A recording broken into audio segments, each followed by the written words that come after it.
हाँ जी फ्रेंड्स, क्या हालचाल। Welcome back to my channel. तो आ चुका है चबूतरा मैडम का एक और व्लॉग।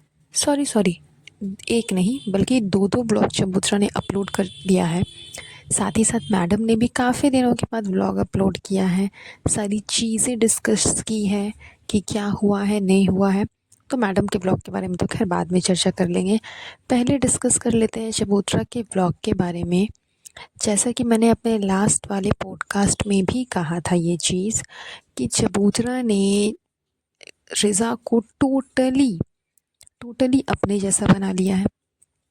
उस बच्ची से ये हमेशा कुछ ना कुछ काम करवाते रहती है।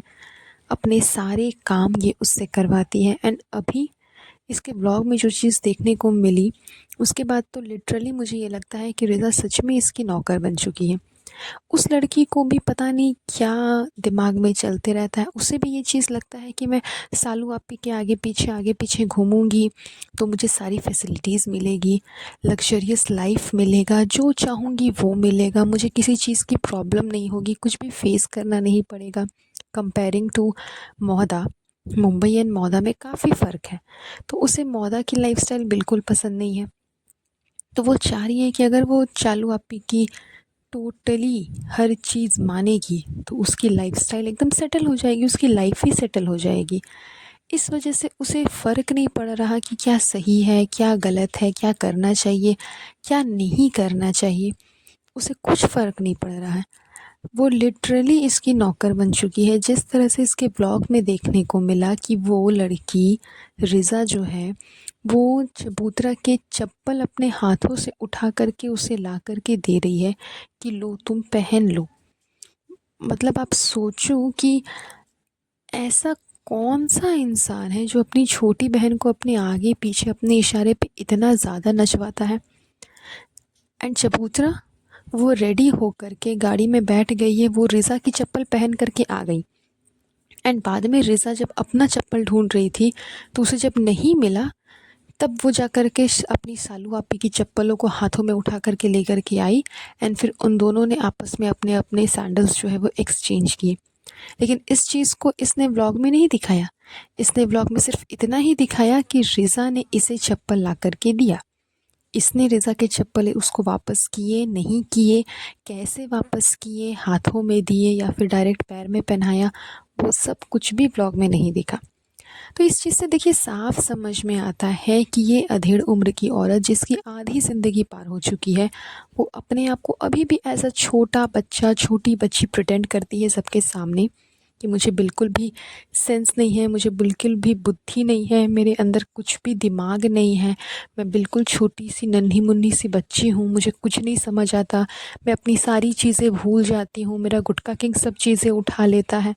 तो ये सब ये जानबूझ के दिखाती है अपने व्लॉग में, ताकि लोग इसे सच में बेवकूफ़ माने या फिर लोग इस पे दया करे, ममता करे कि ओ बेचारी को बहुत प्रॉब्लम है, ये है वो है, इन सब चीज़ों की वजह से।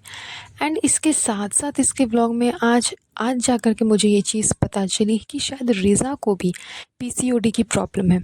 इससे पहले मुझे ये चीज़ नहीं पता थी, बिकॉज़ ब्लॉग में ये चीज़ देखने को मिला कि इन लोगों ने रिज़ा को फ़ोर्स किया कि वो अंडे खाए क्योंकि उसमें प्रोटीन होता है। लेकिन वो इतनी नौटंकी कर रही थी अंडे खाने में क्योंकि वो मोहदा के अंडे थे। एंड उसे अंडे में भी डिफ़रेंस समझ में आ रहा था। वो लड़की ये कह रही है कि मुझे अंडे में भी डिफ़रेंस समझ में आ रहा है, यहाँ के अंडे दूसरे हैं, अजीब लग रहा था, इसीलिए नहीं खाने का मन कर रहा था। तब ये उसे लेक्चर मारती है कि तुम कुछ तो प्रोटीन खाओ, तुम कुछ तो प्रोटीन खाओ, या तो फिर तुम दूध पी लो या फिर तुम पनीर खा लो। जब उसने दूध के बारे में एंड पनीर के बारे में कहा कि ठीक है मैं वो खा लूँगी, तब ये कहती है कि तुम्हारी पीसीओडी में प्रॉब्लम होगी।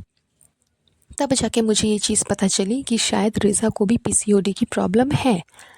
तो जब ये जानती है कि उसे भी पीसीओडी की प्रॉब्लम है एंड जो सिचुएशन चबूतरा अभी फेस कर रही है, आगे चल के वही सिचुएशन रिज़ा भी फेस करेगी, तो फिर उस लड़की को अभी से क्यों नहीं गाइड किया जा रहा है?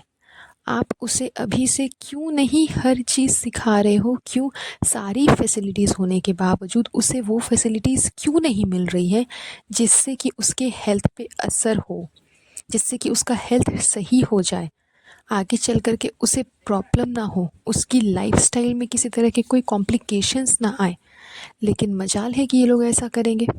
इन्हें फ़र्क ही नहीं पड़ता कि वो बच्ची कैसे रह रही है, क्या कर रही है, नहीं कर रही है, आगे चल के उसकी प्रॉब्लम कितनी ज़्यादा बढ़ेगी या फिर क्या होगी सिचुएशन, इन्हें कुछ भी फ़र्क नहीं पड़ता। इन्हें कोई मतलब ही नहीं है। सब कुछ जानने के बावजूद ये लोग सिर्फ रिज़ा को यूज़ करते हैं अपने लिए, उसको दिखा कर के अपने व्लॉग्स को चलाना, उससे सारे काम करवाना, फ़ोटोशूट के लिए उसे खड़ा कर देना, कैमरा पकड़ कर के कि तुम कैमरा पकड़ो। किसी भी जगह पे कुछ भी पिक्चर्स क्लिक करवाने हैं उसके लिए रिज़ा को खड़ा कर देना। जो भी अलग से आइटम बनेगा समथिंग बेकरी वाला, वो रिज़ा से बनवा कर के उसका व्लॉग बना कर के डाल देना। तो ये सब चीज़ें ये लोग जानबूझ कर के करते हैं सिर्फ रिज़ा का इस्तेमाल करने के लिए, उसे यूज़ करने के लिए, ताकि वो लड़की कुछ भी नहीं बोले, बदले में उसे थोड़ा सा गिफ्ट वगैरह दे दे। जिस तरह से कि अभी चबूतरा ने उसे थोड़े से पैसे थमा दिए कि तुम्हारा अकीका हुआ है तो बच्चों को मिलना चाहिए बड़ों की तरफ से कुछ, तो उसे 500,000 रुपये थमा दिए। उतने में ही वो बच्चे खुश हो गए। वो तो जान रहे हैं कि यहाँ से जाने के बाद हमें अच्छी खासी ट्रीट मिलेगी, पर डे कहीं ना कहीं घूमने जाना मिलेगा, पर डे कुछ ना कुछ ख़रीदने को मिल जाएगा।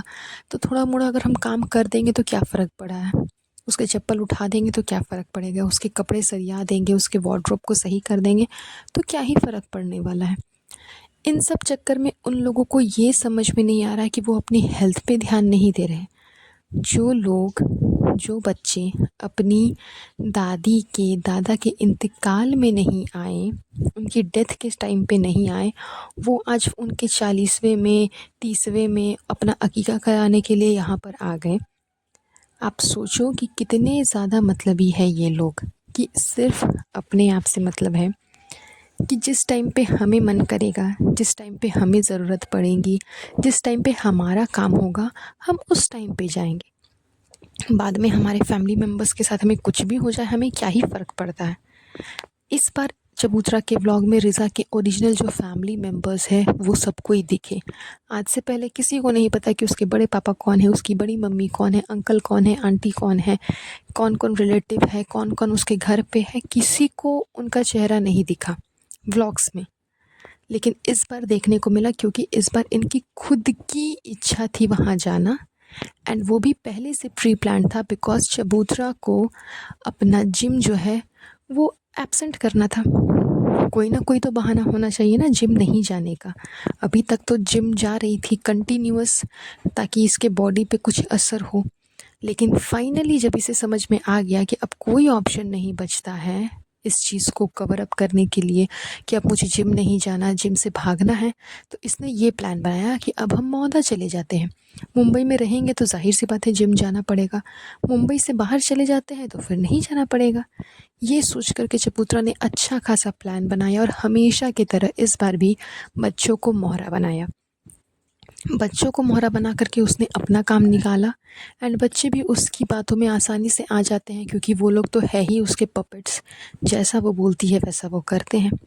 तो खैर इस ब्लॉग से समझ में साफ आ रहा है कि इसने रिज़ा को टोटली अपना नौकर बना लिया, अपने इशारों पे नचवाते रहती है कि जैसे मैं बोलूँगी वैसे रिज़ा करेगी, ताकि लोग मुझे ब्लेम ना करें, लोग मुझे ट्रोल ना करें कि तुम ऐसी हो, तुम वैसी हो। मेरे साथ साथ रिज़ा को भी ट्रोल करें, रिज़ा को भी ब्लेम करें, ताकि मुझे ज़्यादा फ़र्क ना पड़े। तो खैर यही है चबूतरा की नौटंकी उसके व्लॉग में, जिसके बारे में आज का ये पॉडकास्ट था। आई होप आपको आज का पॉडकास्ट अच्छा लगा होगा। तो बहुत जल्द मिलेंगे हम नए पॉडकास्ट पे। सो गाइज़ प्लीज़ मुझे कमेंट करके बताइएगा कि आपको आज का ये पॉडकास्ट कैसा लगा, एंड लाइक एंड शेयर ज़रूर करिएगा, एंड मेरे चैनल को सब्सक्राइब कर दीजिएगा। तब तक के लिए अपना ध्यान रखिएगा। Have a nice day, bye bye.